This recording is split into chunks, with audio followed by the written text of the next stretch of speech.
Friends வணக்கம், உங்கள் advocate பிரபு. இன்னைக்கு நம்ம சட்டமேடை யூடியூப் சேனல்ல யாரை பத்தி பார்க்க போறோம் அப்படிங்கிறதுக்கு முன்னாடி அவங்க ஊரை பத்தி பார்ப்போம். அதாவது பாத்தீங்கன்னா நவீன தொழிற்சாலைகளின் நகரமாக கருதப்படும் ஊர் அவங்க ஊரே. ஊருக்குள்ள ஃபுல்லாவே ஒரே தொழிற்சாலை தான் இருக்குமா.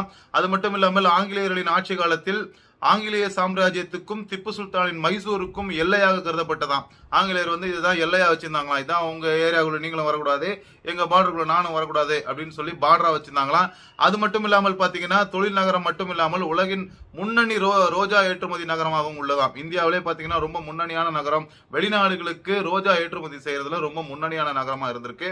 அது மட்டும் இல்லாமல் வெளிநாட்டுல வந்து வரும் வருமானத்தில் 30% வந்து இந்த ஊர்ல தான் வருதான். அதாவது எந்த ஊருன்னு பாத்தீங்கன்னா ஒசூர்.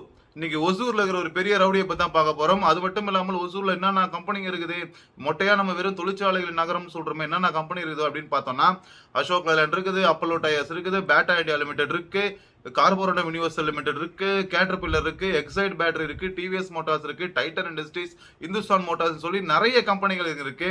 என்னென்னதான் முன்னணி நிறுவனங்கள்லாம் இங்க இருந்தாலும் அதுக்கேற்ற மாதிரி அந்த முன்னணி நிறுவனங்கள்ட்ட இருந்து கட்டிங் விடுறதுக்கு ஏற்ற மாதிரி ரவுடிகள் நிறைய இருப்பாங்க. அதாவது பாத்தீங்கன்னா ஒசூர்ல சொல்லிக்கிற மாதிரி ஒரு 25 வருஷமா ஒரு பெரிய ரவுடி யாருன்னு பாத்தீங்கன்னா கொரகோபி அப்படிங்கிறவர் தான். அவருக்கு அப்புறமா வந்த நிறைய ரவுடிங்கெல்லாம் பயங்கரமா ஃபார்ம் ஆகிறாங்களாம். மெயினா யாருன்னு பாத்தீங்கன்னா 2வது இடத்துல இருக்கும் ரவுடி கஜா, 3வது இடத்தில் ராதாகிருஷ்ணன். இன்னைக்கு நம்மளோட சட்டமேடை யூடியூப் சேனல்ல நம்பர் 1 இடத்தில் இருக்கும் ரவுடி கொரகோபி, அவரை பத்தி தான் பார்க்க போறோமா. அது மட்டும் இல்லாமல் 30 முதல் 50 சுல்லானுங்க ரவுடிங்க நிறைய பேர் ஒசூர்ல இருக்கிறாங்களாம். இன்னைக்கும் ஒசூர்ல வந்து அடிக்கடி நிறைய கொலைகள் நடக்குதான். வெளியே அந்த அளவுக்கு வெளியே வரது கிடையாது, அது பார்டர்ல இருக்கிறனால. ஆனா ஏகப்பட்ட ரவுடிங்களும் உள்ளகிறாங்க, ஏகப்பட்ட கொலைகளும் நடக்குதான். ஆனா தம்மாத்தூண்டி இடம் மாதிரி தான் இருக்கும் அந்த இடம். ஆனா பயங்கரமான டெரர் ஊரா இருக்குது. இன்னைக்கு நம்ம சட்டமேடை யூடியூப் சேனல்ல இந்த ரவுடி கொரகோபி அப்படின்றத யாருன்னு பார்க்க போறோம். அதற்கு முன்னாடி நம்மளோட சட்டமேடை யூடியூப் சேனல்ல சப்ஸ்கிரைப் பண்ணாம பாருங்க, சப்ஸ்கிரைப் பண்ணிட்டு பாருங்க. பக்கத்துல இருக்க பெல் பட்டனை மட்டும் உங்க ஃப்ரெண்ட்ஸ்க்கு எல்லாம் ஷேர் பண்ணுங்க. வாங்க வீடியோக்குள்ள போலாம்.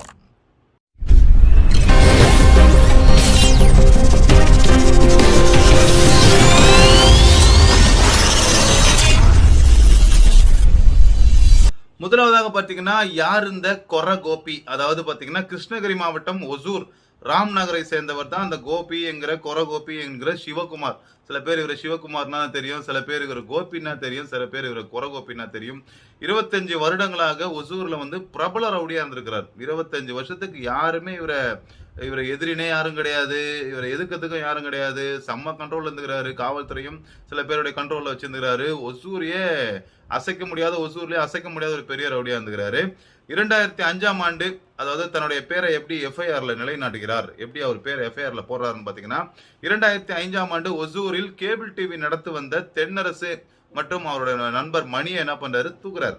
கிட்னாப் பண்ணிட்டு என்ன பண்றாரு, போயிட்டு பணம் கொடுத்தாதான் நான் அனுப்புவேன்னு சொல்லி கிட்னாப் பண்ணிட்டு பணம் கேட்டு மிரட்டுறாரு.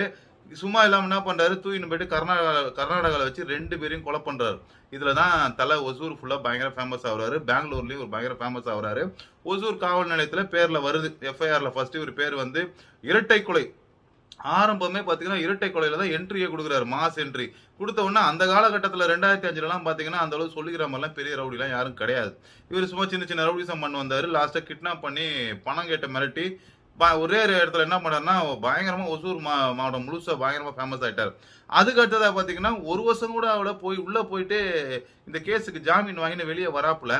வந்த உடனே பாத்தீங்கன்னா 2006ஆம் ஆண்டு தனது 2வது மனைவியான கேரளாவை சேர்ந்த குமாரி, இந்த குமாரி என்பவரிடம் தவறாக அவரோட நண்பர் என்ன பண்ணிருக்காரு, இந்த 2வது மனைவி கேரளாவை சேர்ந்த குமாரி கிட்ட என்ன பண்ணிருக்காரு, தவறாக நடக்க முயன்றிருக்கிறார்.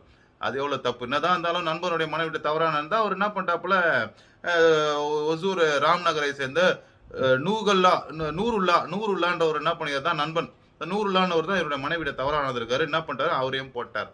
அவரை கொலை செய்த வழக்கம் இவர் மேல இருக்குது. அடுத்ததாக பாத்தீங்கன்னா 2013ஆம் ஆண்டு அவர் ரொம்ப லாங் கேப் விட்டுக்கிறாரு. இந்த லாங் கேப்ல பாத்தீங்கன்னா ஏரியால வஸ்தா தாட்டுக்கிறாரு, பெரிய அளவு வளம் வந்துட்டுக்கிறாரு.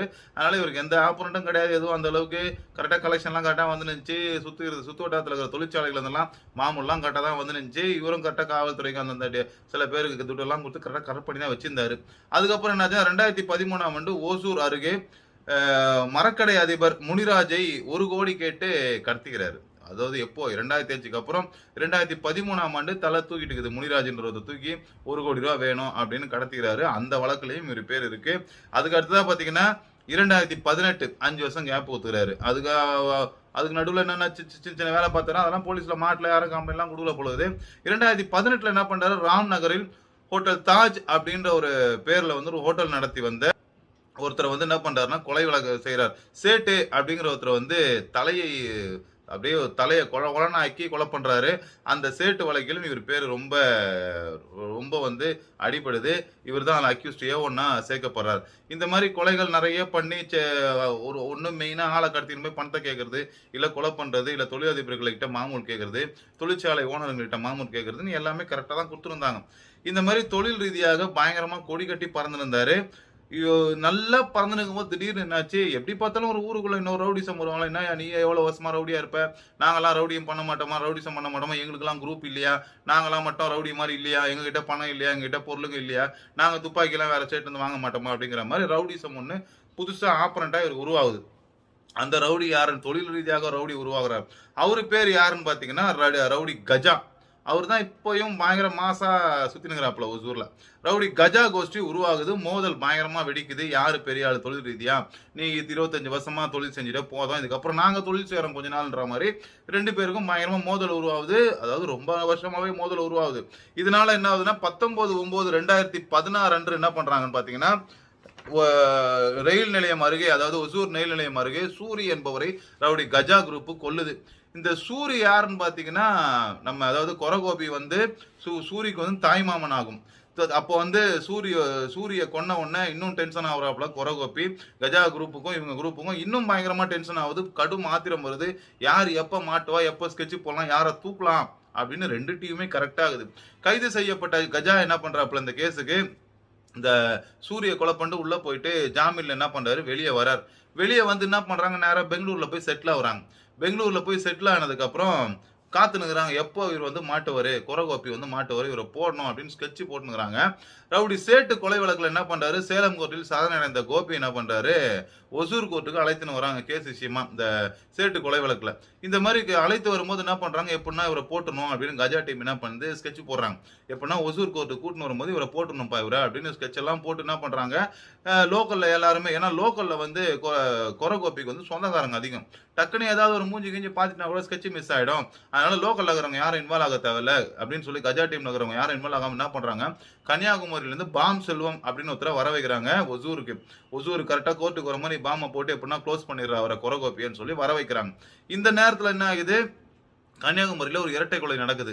இந்த இரட்டை கொலை நடக்கிறதுல முக்கியமான ஒரு நபர் ஒருத்தர் மாட்டிக்கிறாரு. மாட்டின உடனே அவரை ஊறி முடிச்ச உடனே காவல்துறை முடிச்ச உடனே சொல்லிடுறாப்புல, சார் நான் மட்டும் இல்லை சார் இந்த கேஸ்ல பாம் செல்வன் ஒருத்தர் இருக்கிறாப்புல, அவரும் தான் இந்த கேஸ்ல இருக்கிறாப்புல, அவர் தான் மெயின். அவர் வந்து இப்ப கிருஷ்ணகிரி ஒசூருக்கு போயிடறாப்புல ஒருத்தர் போடுறதுக்கு, கொரகோப்பின்னு ஒருத்தர். அதனால போய் அவரே போய் தத்தனை இழுத்துனுவாங்க சார். உடனே இவங்க போலீஸ்காரங்க என்ன பண்றாங்க, நேரா போயிட்டு பாம் செல்வத்தை அங்க வந்து அரெஸ்ட் பண்ணி கூட்டின்னு வந்துட்டாங்க. பாம் செல்வத்தை திடீர்னு ஸ்கெட்ச் போட்டு டைம் அரெஸ்ட் பண்ணி தூக்கி வந்தோன்னா அவங்க ஸ்கெட்ச் அப்படியே ஸ்பாயில் ஆகி போச்சு. ஐயோ கொரகோப்பியை கொல்ல முடியாது, பாம் செல்வம் போயிட்டாப்புலே அப்படின்னு சொல்லி என்ன பண்றாங்க, அடுத்த முயற்சியா இதுக்கப்புறம் யாரையும் நம்பி தான் வேலைக்கு ஆகாது, நம்மளே இன்வால்வ் ஆகலான்னு சொல்லி கஜா என்ன பண்ற கோஷ்டி என்ன பண்றாங்க, நேராவே கிளம்பி இறங்கிடலாம் அப்படின்னு என்ன பண்றாங்க, ஒசூர்ல இருந்து சேலம் கிளம்பினார்கள். சேலத்துக்கு போனவங்க அங்க போய் என்ன பண்றாங்க, இவரை போடலான்னு ஸ்கெட்ச் போட்டுக்கும் போது பாத்தீங்கன்னா கொரகோப்பியோட உறவினர்களை பாத்துடுறாங்க. உறவினர்களை பார்த்தவொன்னே ஐயோ இவங்க பாத்துட்டாங்க நம்மள ஸ்கெட்ச் போடுறத, நம்மளுக்கு ஸ்கெட்ச் போட்டுருவாங்க கொரகோப்பி ஆட்கள்னு சொல்லி என்ன பண்றாங்க, கஜா கோஷ்டி அங்கிருந்து ஒசூருக்கு திரும்பிட்டாங்க. ஏற்கனவே பாத்தீங்கன்னா சூரி கொலை செய்யப்பட்ட 2015 ஆண்டு, அதாவது பாத்தீங்கன்னா எது சூரிய வந்து கஜா டீம் கொலை பண்ணிச்சு அப்படிங்கிற ஒரு காரணம் சொல்றாங்க. 2015 ஆண்டு ஆகஸ்ட் மாசம் என்ன பண்றாரு, கஜா அவருடைய நண்பனான வாசவி நகரை சேர்ந்த மகேஷ், இவங்க 2 பேருமே என்ன பண்றாங்க, இந்த சூரி குரூப் என்ன பண்ணுது, துரத்தி வெட்டுது. அதாவது எதுக்கு சூரி பழி வாங்கப்பட்டான்றதுக்கான காரணம், துரத்தி வெட்டுறாங்க. இந்த துரத்தி அருவாள்ல வெட்டினதுல என்ன ஆச்சுன்னா, மகேஷ் என்ன பண்ணிடுறாரு, சம்பவ இடத்துல இறந்துறாரு. கஜா என்ன பண்றாரு, எப்படியோ உயிர் தப்பிக்கிறாரு. கஜா என்ன பண்றாரு, அந்த ஸ்பாட்லயே துடிச்சு இறந்த மகேஷோட ரத்தத்திலேயே பாத்தீங்கன்னா அந்த ரத்தத்தை எடுத்து கையில வச்சுக்கின்னு, என் நண்பன் சாவுக்கு யார் காரணமா அவங்க எல்லாரையும் நான் போடுவேன்டா அப்படின்னு சொல்லி சபதம் போடுறாரு. எல்லாரையும் பழி வாங்க வேணும்னு சொல்லி பயங்கரமா பேசுறாரு ஆக்ரோஷமா. இந்த பேசுனது வந்து வாட்ஸ்அப்ல வந்து ரொம்ப வைரலா போய் மக்களிடையே பயங்கரமா பரவுச்சு. அப்ப பரவும் போதே பாத்தீங்கன்னா கஜாவோட புகழ் பயங்கரமாச்சு. யாரா இது, ஒரு நண்பன் இறந்து கிடக்குறாங்க, அவன் சாவுல அப்படியே நின்று அந்த இடத்துலயே வந்து யார் போட்டாங்களோ அவங்க எல்லாரும் திருப்பி போடுவேன்னு சபதம் போடுறாரு. அந்த மாதிரி ஒரு பயங்கரமான ஒரு வீரவசனம் பேசி அதுக்கேற்ற மாதிரி கரெக்டா வந்து அவரோட நண்பரை கொலை பண்ண சூர்யா வந்து இவர் கொலை பண்றாரு. இதுதான் அவருடைய மோட்டிவேஷன். அடுத்தது பார்த்தீங்கன்னா இதை எடுத்து வழக்குகளில் எல்லாம் இதுக்கு இப்படியே ஒரு பக்கம் இது போச்சு. இதுக்கப்புறம் என்ன ஆச்சு, தெரிஞ்சு போச்சு கொரகோப்பி நம்மளுக்கு ஸ்கெட்சா போடுறானுங்க அப்படின்னு சொல்லி தெரிஞ்ச உடனே பார்த்தீங்கன்னா இவர் என்ன பண்றாரு, தலைமறை வராரு. கிட்டத்தட்ட கொரகோப்பி 6 ஆண்டுகள் தலைமறைவாக தான் இருந்துறாரு. போலீஸ்க்கு கோர்ட்ல வந்து பல கேஸுக்கு ஆஜராகாம கோர்ட்லயும் பிடி வாரண்ட் கொடுத்துட்டாங்க. தனிப்படை போலீசார் என்ன பண்றாங்க, இவர் எப்படின்னா கண்டுபிடிக்கணும்னு சொல்லி தேடுதல் வேட்டையில இறங்குறாங்க. மார்ச் 25, 2014 அப்போ என்ன பண்றாரு, வடகோவையில ஒரு தனியார் ஆஸ்பத்திரியில சிகிச்சைக்கு போறார். ஏன்னா 2014 பாத்தீங்கன்னா உடல்நிலை சீராக இல்ல, ரவுடிசத்துலாம் இறங்க முடியல, அந்த மாதிரி ஒரு மாதிரி ஒதுங்கிட்டார் உடம்பு சரியாம. என்ன பண்றாரு, வடகோவையில போய் தனியார் ஆஸ்பத்திரியில சிகிச்சை எடுக்கும்போது பாத்தீங்கன்னா அங்க இருந்து போலீஸ்காரங்க ஒசூர்ல இருந்து அவங்கதான் இன்ஃபர்மேஷன் போயிடுமே, தனிப்படை வந்து அரெஸ்ட் பண்ணிட்டு போயிடுச்சு. அரெஸ்ட் பண்றதுக்கு அப்புறம் வந்து என்ன பண்றாங்க, சேலம் மத்திய சிறையில அடைக்கிறாங்க. பின் வழக்கம் போல ஜாமீன்ல வெளியே வரார். பின்பு பல வருடங்கள் என்ன ஆகுதுன்னா இவர் உடல்நல குறைவாகவே இருக்கிறாரு. ஒரு பக்கம் இவங்களுக்கும் தெரிஞ்சு போச்சு, கஜா டீமுக்கும் தெரிஞ்சு போச்சு உடம்பு சரியாமகிறாருன்னு.